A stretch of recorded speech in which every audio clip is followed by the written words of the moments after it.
For generations, Johnson & Johnson promised mothers its talcum powder was gentle enough for their babies. Today, it's the subject of lawsuits and debates about cancer. Reuters has revealed the US healthcare giant knew for decades its signature powder was sometimes tainted by asbestos, a mineral that causes cancer, and it says the company hid this information from regulators and the public. The company, because of this litigation, has been compelled to produce hundreds of thousands of pages of documents, some of them test reports and memos that talk about asbestos or concerns about asbestos or how do we get rid of asbestos, how do we identify asbestos.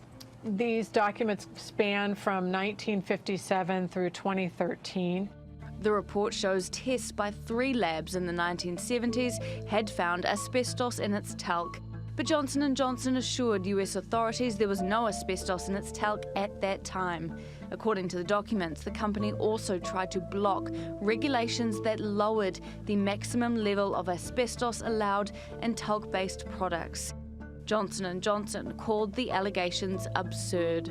We know that our talc is safe. In fact, for over 100 years, Johnson & Johnson has known that the talc in our baby powder is the purest, safest pharmaceutical-grade talc on Earth.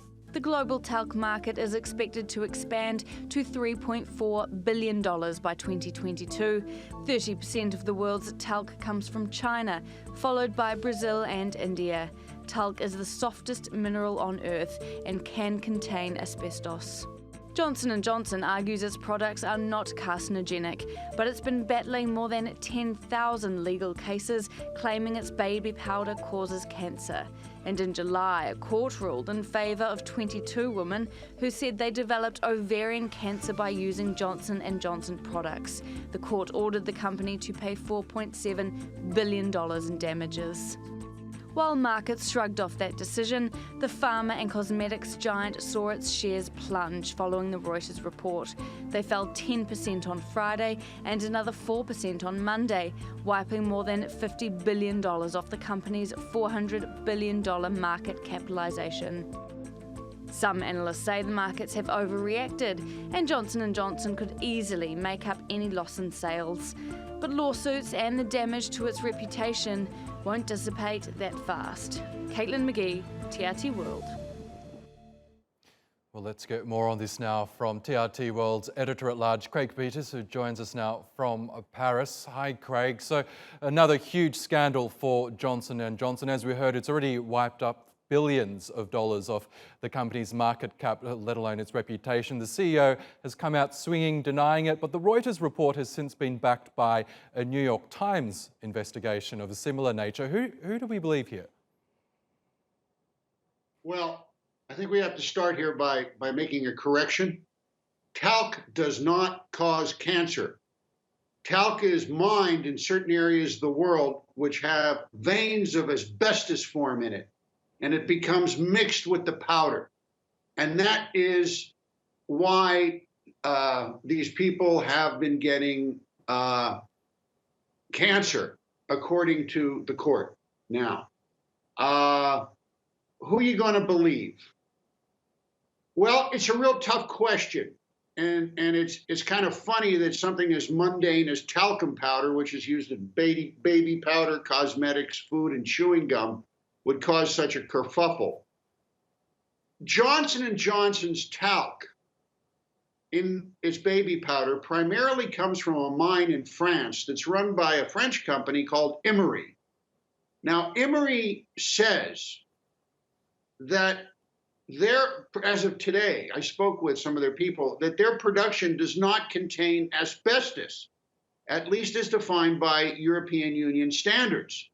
And their geologists say that the presence of asbestos in a vein of talc, they call it a geological curiosity. Now, what's really curious about this is this company, Emery, was also involved in the suit, and they settled out of court, which was a tacit admission that their talc may have been infected with asbestos. So what people here in Europe are waiting for now is to see how the EU responds to this. Because although France is not a big producer, it does create that fine pharmaceutical talc that you use in talcum powder.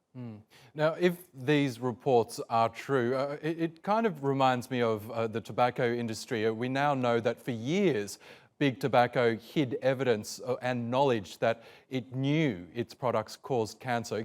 Could we compare this potential talc scandal to that? No, I don't think so, because there was no room for preventive maintenance in the manufacture of cigarettes.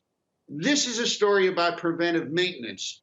You know, if you're worried about talcum on your child, use cornstarch. It's not carcinogenic. The problem comes with this preventive maintenance because most of the world's talc is produced in China. And they have about 158 million tons of reserve.